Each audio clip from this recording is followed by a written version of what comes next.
Now that the real estate market has changed and agents can no longer just put a listing and it sell in 24 hours, there's going to be a lot more skills that will be required of agents in order to succeed. So in this video, I will be sharing with you everything that you need to know in order to dominate this upcoming year. What's going on, everyone? Loida with TBC. And that's right, if you're watching this video, it's probably because you have seen agents maybe in your office or just in general already starting to leave the business. Business is not going to be as easy as it used to. We used to be in such a crazy market where anyone could get a listing, put it on the market, and because inventory was so low, it would just sell within 24, 48 hours. And unfortunately, things are not the same anymore. Homes are taking much longer to sell. You're putting it on the market and it's almost like crickets. You're not hearing from agents. You're not hearing from anyone that's interested. Obviously, because we know that the interest rates have risen. So a lot of people are kind of holding back and waiting to see what's going to happen. So if you're an agent, first, you have to make sure that you are working on your skills, working on your communication, your listening, and your negotiation skills. The way that you speak to a prospect, whether they are a buyer or a seller, has to be in such a way that you are very confident in whatever it is that you're talking about so that they know that you are the perfect agent that can help them in whatever their real estate needs are. You need to have such great negotiation skills that if you are representing a client, they know that you are going to do whatever it takes to get them the best price and terms based on whatever it is that they're looking for. So along with that, you also need to know how to master objection handling. Some of the common objections that we're hearing a lot are especially from buyers that are probably telling you that they're waiting for the market to crash or that they're waiting for the interest rates to go down. And the reality is that no one has a crystal ball to be able to know exactly when things are going to happen. At the same time, if you are in a transaction where things are starting to maybe fall out of place, you need to have such great communication skills to be able to work things out with the other agent to see if you can come into an agreement to either make a deal happen or for both parties to just walk away and move on. Another important thing that you will need to master is your listing presentation. You need to know how to run comparables and how to have a great listing presentation to share with the homeowner that the reality of the market is not the same as to what it used to be earlier this summer or even last year. So it is crucial that a property is priced correctly in order to make sure that it actually sells. You will need to make sure that you're working with motivated sellers that actually have a need to sell. You can't just be wasting time with people that are delusional or that are unrealistic on the price that they want for the property, because what's going to happen is that if you do end up taking that listing, it's not going to sell. It's just going to sit and nothing's going to happen, and then it's going to expire. And when it expires, unfortunately, the sellers are just going to get a bunch of phone calls from realtors and investors and people trying to figure out what happened and trying to get the listing. So how can you get better at all of your communication? First, role play. If you are not role playing, this is something that you'll want to incorporate onto your schedule immediately. Make sure that you're setting aside at least 1 hour every single day to role play with another agent at your office or another brokerage, or maybe a coaching program that you're a part of, but find agents and role play every single day. That is how I feel that I gain the confidence in order to have such great conversations with clients that they would never question me as to how many homes I had sold or what my experience was, because my presentation, even over the phone and in person, it was one that they knew that I was the expert. You'll also want to make sure that you're staying up to date with market information.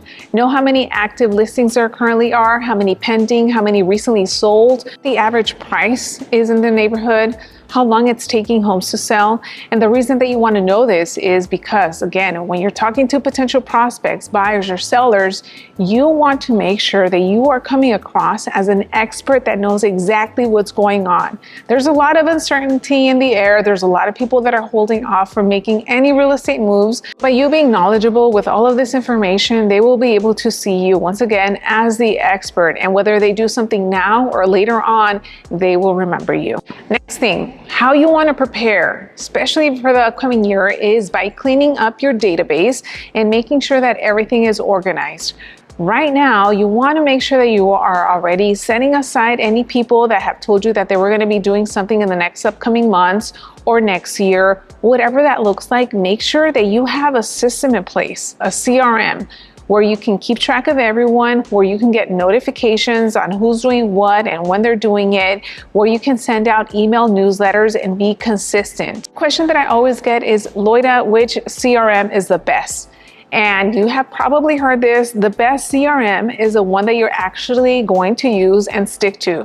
There are so many out there. There are free ones, there are really expensive ones. So just pick one and stick to it. You have to be very consistent with your database, with putting people in there, changing them out, removing them, trashing them, whatever the situation is. Any past clients, reach out to them, see how they're doing. You know, whenever there are holidays, this is a great time for you to reach out and touch base. And, you know, aside from the holidays, you definitely need to have some type of system and schedule where you're reaching out and touching people, whether it's through email or phone or in person. And along with that, which I just mentioned, the newsletters are really important.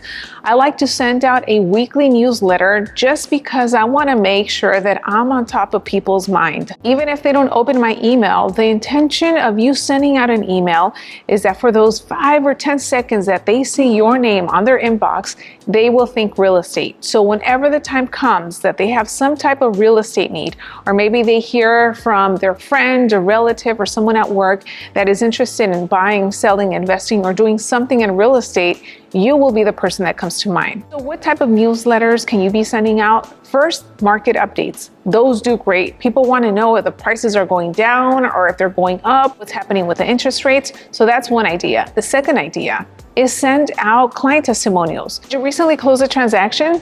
If you did, make sure that you are getting video testimonials from your clients so that you can put them into your newsletter. Put the video in there, also put the writing, like a transcript of the testimonial, because then this is proof that others can see that you have had clients and they really enjoyed working with you.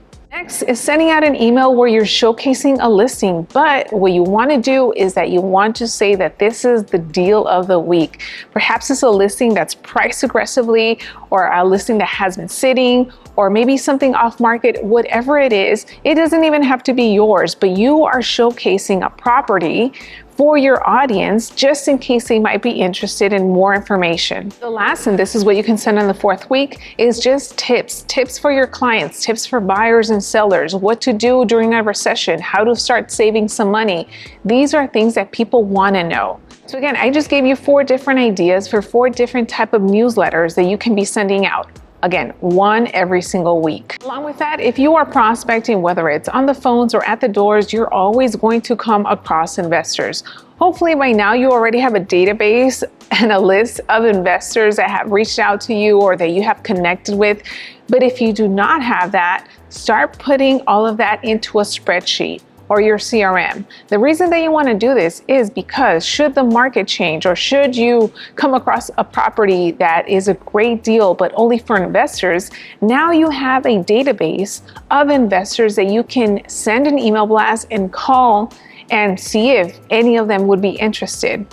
Usually when the market goes down and we start to see a lot more inventory, there will be investors that will just buy a lot of properties. So you want to make sure that you have your list of investors ready for whenever that time comes, or just in general, when you're prospecting, you come across something off market or something that, you know, does not qualify for financing. You need your investors ready so that you can send them that email blast and give them a call. Now, as I'm sharing all of this with you, there is still one thing that I think a lot of you are failing to do, and this is imperative, especially to do this upcoming year and whenever the market changes, and that is to put in the work even more. You know, you will have to prospect, whether it's on the phones or at the doors or whatever your idea of prospecting is. Make sure that you are doing it consistently.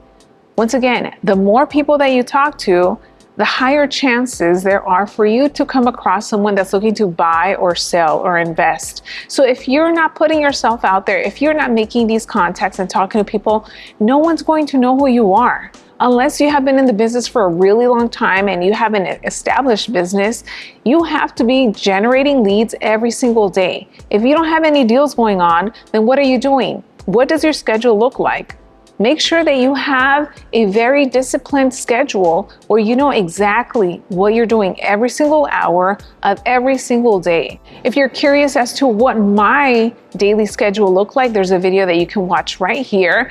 And you know, the cool part is that schedule doesn't really change because I am very strict as to what I do in the mornings and in the afternoons and when I prospect and when I do my showings and listing appointments. So definitely make sure to watch that video if you want some type of idea, because right now you're all over the place. So by putting in the work, you need to be prospecting. If you're going to be making phone calls, there's a lot of different services out there that provide you lead information for sale by owners, expireds, neighborhood data, absentee owners, pre-foreclosures. So shop around and take a look to see which one is in the range of your budget. I have a few discount codes that I have put in the link in the description box below, or you can just go to my website, loidavelasquez.com/resources. You can find stuff for Vulcan 7, Espresso Agent, Land Voice, Co-Realty Resource, and a bunch of others. But the point is, take a look.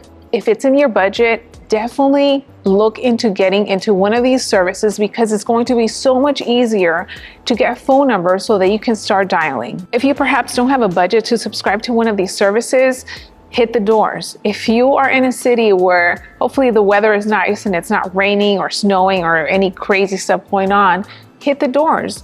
Look at the MLS, take a look and see what was recently sold or something that recently was just listed, or maybe from your office if someone recently put up a home for sale or whatever it is, and just start knocking. Start with your neighborhood. That is the best place where you can begin, because you know that neighborhood, and this is a great way for you to meet your neighbors. They see who you are, and now they also know that you are a real estate agent available to help them with any of their real estate needs. Finally is this, what I'm doing right now, which is video content. Now, obviously this video is for you guys, but I do videos also for my clients. And if you are not comfortable and if you're not used to creating videos for your clients, you need to start getting used to that. You need to start putting yourself out there, because this can potentially get you more business, whether it's putting out videos on YouTube, on Instagram, on Facebook, whatever it is. Make sure that you are getting into the mode of picking up your phone, because you don't need a fancy camera. You could just do it with your phone and record yourself. Now, if you are not confident on camera, what you can do is that you can start recording some videos just for yourself. That way you can get a little comfortable with how it is looking at yourself or listening to yourself. At the end of the day, you just have to do it.